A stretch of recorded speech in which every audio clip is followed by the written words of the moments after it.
피규어 판다 해놓고 한 명한테서 2달 만에 8억여 원 편취 30대 실형. 안녕하십니까?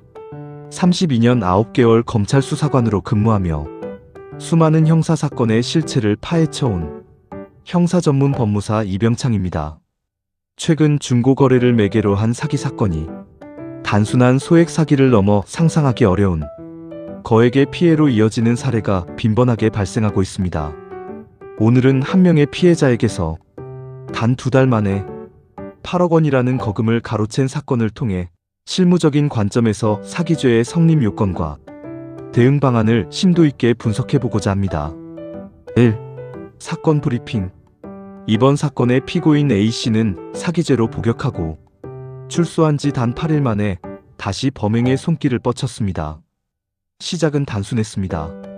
중고거래 앱에서 피규어를 사겠다는 B씨에게 접근해 30만 원을 받은 것이 전부였습니다. 하지만 물건이 없는 상태에서 시작된 거짓말은 눈덩이처럼 불어났습니다.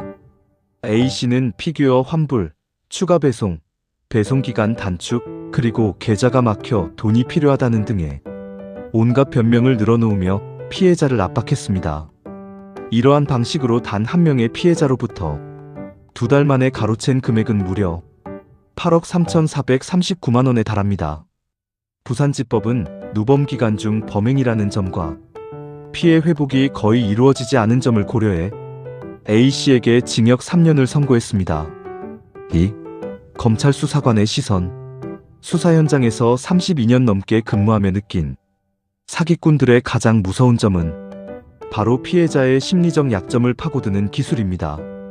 많은 분이 어떻게 한 명에게 8억이나 당할 수 있느냐고 묻지만 실무에서 마주하는 현실은 생각보다 훨씬 치밀합니다.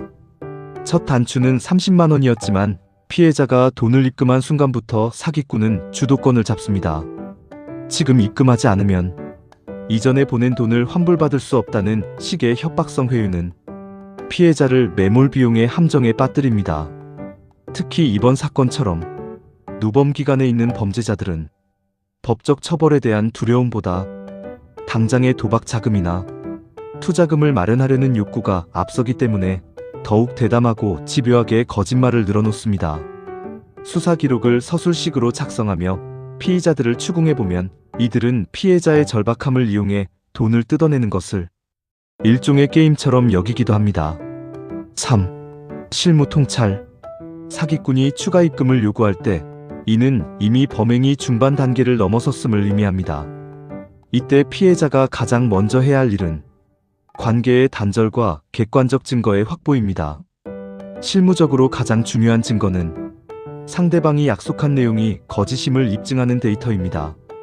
예를 들어 상대방이 금융감독원에서 계좌를 동결했다고 주장한다면 해당 기관에 직접 확인하는 과정을 거쳐야 합니다. 만약 이를 확인하려 할 때 상대방이 화를 내거나 더 큰 불이익을 언급한다면 100% 사기입니다. 또한 입금 내역은 물론이고 상대방과 나눈 모든 메시지를 시간순으로 정리해야 합니다. 단순히 캡처본을 나열하는 것이 아니라 어떤 기망에 의해 어떤 명목으로 송금했는지를 명확히 구분해야 수사기관에서 사건의 전체 그림을 빠르게 파악할 수 있습니다. 8억 원이라는 거액이 오갔다면 이는 단순 사기를 넘어 특정경제범죄, 가중처벌 등에 관한 법률이 적용되는 중대범죄이므로 초기 수사 단계부터 전략적인 접근이 필수적입니다. 4. 형사 실무자가 답하는 사기 사건의 궁금증. 피해 금액이 8억 원인데 징역 3년이면 형량이 너무 낮은 것 아닌가요? 많은 분이 공분하시는 부분입니다. 실무적으로 사기죄의 양형은 피해 금액뿐만 아니라 피고인의 전과 반성 여부, 피해 회복 노력 등을 종합적으로 고려합니다. 이번 사건은 누범 기간 중 범행이라는 점이 가중 요소가 되었으나 우리 법원의 양형 기준상 단일 피해자에 대한 사기의 경우 실무적으로 35년 내외의 선고가 내려지는 경우가 많습니다. 다만 배상 명령이나 추후 별도의 민사소송을 통해 책임은 끝까지 물을 수 있습니다. 사기꾼이 돈을 다 썼다고 하는데 정말 돌려받을 방법이 없나요? 사기꾼들이 가장 흔하게 하는 말이 도박으로 다 날렸다는 것입니다. 하지만 수사관의 시선으로 보면 은닉해둔 재산이 있을 가능성을 배제할 수 없습니다. 수사 과정에서 자금 흐름을 추적해 제3자의 계좌로 빼돌린 정황이 있는지 확인해야 합니다.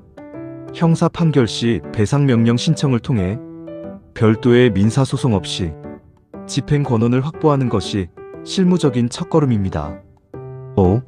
마지막 한마디.